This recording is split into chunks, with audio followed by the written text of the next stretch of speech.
بسم اللہ الرحمن الرحیم۔ App 6 online support program میں خوش آمدید۔ آج جو ہم سبق پڑھنے جا رہے ہیں وہ ایک غزل ہے جو کہ علامہ محمد اقبال صاحب نے لکھی ہے، اور یہ آپ کے سینٹیکس بک بورڈ جامع شعروں کی کتاب کے صفحہ نمبر 169 پر موجود ہے۔ میں آپ کا معلم ہوں محمد احمد۔ آئیے اب بڑھتے ہیں آگے مقاصد تدریس کی طرف۔ مقاصد تدریس میں ہم جانیں گے غزل کے مصنف علامہ اقبال کے حالات زندگی سے آگاہی ہم حاصل کریں گے، اور ان کا ادب میں کیا مقام و مرتبہ ہے یہ ہم آپ کو بتائیں گے۔ غزل کی تشریح آپ کو بتائی جائے گی، اور اس کے ساتھ ساتھ الفاظ و معنی آپ کو بتائے جائیں گے، اور نئے الفاظ کو جملوں میں کیسے استعمال کرنا ہے یہ آپ کو بتایا جائے گا۔ غزل کی تعریف آپ کو بتائی جائے گی، اور دیگر اصناف میں اس کی کیا اہمیت ہے اس پر بھی روشنی ڈالی جائے گی۔ علامہ محمد اقبال کے بارے میں، ان کے تعارف کے بارے میں ہم بات کریں تو علامہ اقبال شاعر مشرق و مفکر پاکستان، پنجاب کے مشہور شہر سیالکوٹ میں 9 نومبر 1877 کو پیدا ہوئے۔ آپ کے بزرگ تقریباً 200 سال قبل اسلام قبول کر کے کشمیر سے پنجاب تشریف لائے۔ آپ کے والد کا نام شیخ نور محمد تھا، جو بڑے پرہیزگار، دیانتدار اور صوفی صفت انسان تھے۔ انہی کے فیضان تربیت سے اقبال بچپن ہی میں عارفانہ رنگ سے متعارف ہوئے۔ ابتدائی تعلیم کے بعد scotch mission high school Sialkot سے میٹرک کا امتحان امتیاز کے ساتھ پاس کیا، پھر مرے کالج سیالکوٹ میں داخل ہوئے، جہاں سید میر حسن جیسے عظیم اور کامل استاد سے واسطہ پڑھا، جو اپنے تلامذہ میں اپنا رنگ اور علمی ذوق پیدا کر دینے میں ید طولہ رکھتے تھے۔ علامہ اقبال بھی ان سے ازحد متاثر ہوئے۔ ان کی تعلیم نے اقبال میں اعلیٰ علمی و ادبی ذوق پیدا کیا۔ ایف اے کا امتحان بھی امتیازی پوزیشن میں پاس کیا۔ 1897 میں بی اے کا امتحان گورنمنٹ کالج لاہور سے کیا۔ وہاں ان کی ملاقات فلسفہ کے مشہور پروفیسر آرنلڈ اور شیخ عبد القادر سے ہوئی۔ وہاں ان سے متاثر ہوئے۔ اس کے بعد آپ نے 1899 میں ایم اے فلسفہ کی ڈگری پنجاب یونیورسٹی سے حاصل کی۔ اس کے بعد کچھ عرصہ اورینٹل کالج لاہور میں فلسفہ، تاریخ اور سیاسیات کے لیکچرر مقرر ہوئے۔ پھر گورنمنٹ کالج لاہور میں انگریزی اور فلسفہ کے استاد مقرر ہوئے۔ تو یہ تھا آپ کا ایک تعارف جو کہ آپ نے جانا ہے۔ آئیے بڑھتے ہیں علامہ محمد اقبال کی اس نظم کی طرف۔ افلاک سے آتا ہے نالوں کا جواب آخر، کرتے ہیں خطاب آخر، اٹھتے ہیں حجاب آخر۔ یہ پہلے جو شعر ہوتا ہے اس کو ہم مطلع کہتے ہیں۔ افلاک جمع ہے فلک کی، نالوں کس کو کہتے ہیں؟ نالوں یہ بھی جمع ہے نالہ کی، اور حجاب کس کو کہتے ہیں؟ پردے کو۔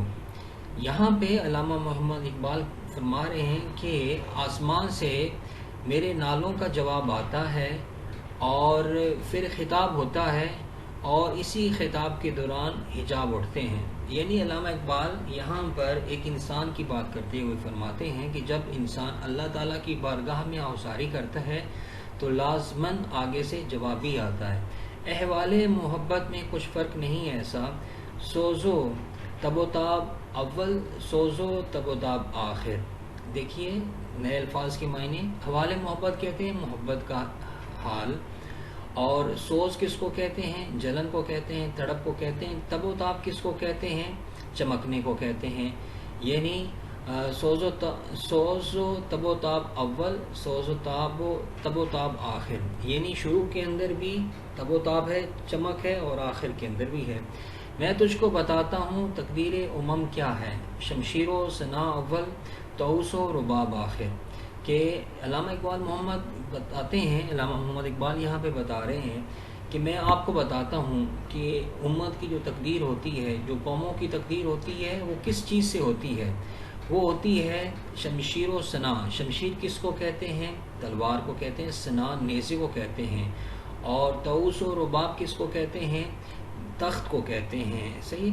یعنی جن لوگوں کے پاس جو ترجیح دیتے ہیں تلوار کو اور نیزے کو، یعنی جو جنگ و جدل کے اندر، جہاد کے اندر، یہاں پہ شمشیر و ثنا اول کس معنی میں استعمال ہوا ہے؟ جہاد۔ یعنی جو جہاد کو ترجیح دیتے ہیں اور عیش و عشرت کو ترجیح نہیں دیتے، وہی حقیقی معنوں میں دنیا کے اندر کامیاب و کامران ہوتے ہیں۔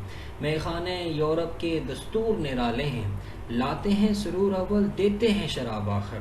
مے خانہ یورپ کس کو کہتے ہیں بیٹا؟ یورپ کا شراب خانہ۔ دستور کس کو کہتے ہیں؟ اصول کو۔ سرور کس کو کہتے ہیں؟ کیف کو۔ اور شراب آپ کو پتہ ہی ہے کہ یعنی جو یورپ کے اندر لوگ بستے ہیں وہاں پہ کی جو دستور ہے، وہاں کی دستور کے بارے میں بات کرتے وہ کہتے ہیں کہ وہ سرور تو دیتے ہیں لیکن سرور پہلے دیتے ہیں، اور حقیقی معنوں کے اندر جو اصل چیز ہوتی ہے شراب وہ آخر میں دیتے ہیں۔ یعنی یہاں پہ وہ یہ فرما رہے ہیں کہ وہاں کا جو دستور ہے وہ بالکل ہی نرالا ہے، یعنی جو حقیقت میں جو چیز اصل میں نظر آتی ہے وہ اصل میں ہوتی نہیں ہے۔ کیا دبدبہ نادر، کیا شوکت تیموری، ہو جاتے ہیں سب دفتر گھر کے میں ناباخر۔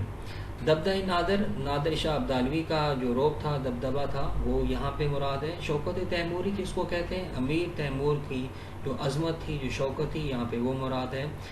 گھر کے میں ناباخر کس کو کہتے ہیں؟ میں ناب کس کو کہتے ہیں؟ اصلی شراب۔ یعنی یہ جتنے بھی جو روب تھے، دبدبہ تھا ان بادشاہوں کا، یہ آخر ایک وقت آتا ہے کہ وہ تباہ و برباد ہو جاتے ہیں۔ کس طرح ہوتے ہیں کہ وہ عیش و عشرت میں پڑ جاتے ہیں، اور یہی وجہ ہوتی ہے کہ وہ تباہ و برباد ہو جاتے ہیں۔ تجھے یاد کیا نہیں ہے میرے دل کا وہ زمانہ، وہ ادب گہے محبت، وہ نگاہ کا تازیانہ، کہ تجھ کو کیا یاد نہیں ہے میرے دل کا وہ زمانہ، کہ وہ ادب گہے محبت، کہ ادب کی وہ جگہ، وہ نگاہ کا تازیانہ۔ نگاہ کا تازیانہ، نگاہ سے مراد کا یہاں پہ کیا ہے؟ نظر، کہ ادب گہے محبت کی ادب کی جگہ، اور نظر کا جو تازیانہ ہوتا تھا یہ بہت زیادہ سزا ہوتی تھی، کہ جو یہاں پہ محبت ہوتی تھی وہاں پہ اگر کسی کو آنکھ بھر کے بھی دیکھا جاتا تھا تو اس کا مراد یہی ہوتی تھی کہ وہ محبوب اس سے خفا ہے۔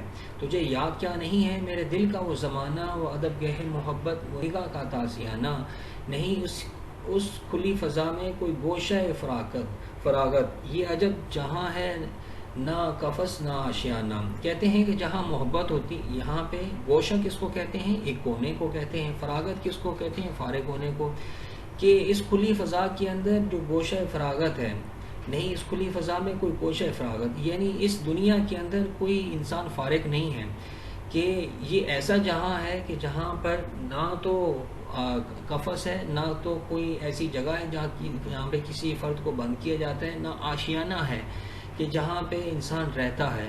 یعنی اس دنیا کے اندر نہ تو کسی انسان کو بند کیا جا سکتا ہے، اور نہ ہی یہاں پہ کوئی ایسی جگہ ہے کہ جہاں پہ انسان پوری زندگی یہاں پہ رہے۔ میرے ہم صفی اسے بھی عصر بہار سمجھے، انہیں کیا خبر کہ کیا ہے یہ نوائے عاشقانہ۔ اچھا، ہم صفی کس کو کہتے ہیں؟ ہم آواز۔